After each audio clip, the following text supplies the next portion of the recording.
Hello, good morning. আর আজকের breakfast একটু অন্যরকম করবো, একেই তো উইকেন্ড। আর তো চলো দেখাই আজকে আমি আমার স্টাইলে চিজ অমলেট কেমন করে বানাচ্ছি।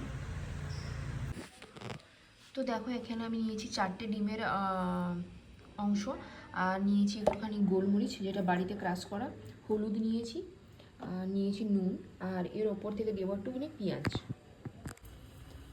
তো দেখো এখানে টেস্টের জন্য আমি ইউজ করছি স্ন্যাপিনের মিক্সড হার্বস। এটা তোমরা রিলায়েন্সে পেয়ে যাবে। এটা নিয়েছিল, এখানে লেখা আছে 109 টাকা, বাট আমি এটা পেয়েছি 80 টাকাতে, এই যে মিক্সড হার্বস। তো আমি দিয়েছি অলরেডি পেঁয়াজ।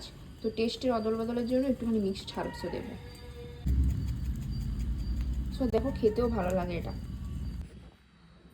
তো চলো এটাই আজকে আমার ব্রেকফাস্ট, এগ চিজ অমলেট। আর এখানে রয়েছে 1 কাপ কফি উইথাউট সুগার। তোমরা ব্রেকফাস্ট কী করলে কমেন্ট করতে ভুলো না। চলো তোমাদের আমার নিজের হাতের এগ চিজ অমলেট খেয়ে বলছি কেমন হয়েছে।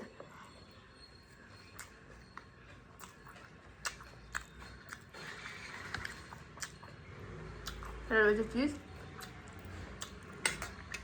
খেতে তো দারুণ হচ্ছে। বাড়িতে প্লিজ বানিয়ে দেবো। এই জিনিস আমি ট্রাই করেছিলাম কোনো একটা ক্যাফেতে, নর্মাল এগ চিজ দিয়েছে, হয়তো ডিমে পেঁয়াজ টেজ কিছুই দেয়নি, যদিও আমি আজকে বাড়িতে অ্যাড করলাম। আর সাথে রয়েছে উইথাউট সুগার, জাস্ট কফি একটু। দারুণ। পারলে তোমরা এই রেসিপিটা বাড়িতে অবশ্যই ট্রাই করো আর আমাকে কমেন্ট করে জানিও। বল আজকে লাঞ্চে কি কি আছে? আজকে লাঞ্চে আছে রাইস, শাক, উচ্ছে আলু মাখা, ফুলকপি তরকারি, চিকেন মনে হয়েছে এদিকে বসে আছে, আর দই শসা। এরকম কর।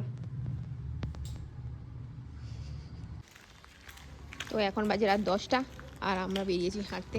এই দেখো একটু বৃষ্টি হয়ে অলরেডি চলে গেছে, বাট জায়গাগুলো হেবি সুন্দর লাগছে দেখতে। তো চলো এই, তো চলো আমরা ওয়াকটা কমপ্লিট করি।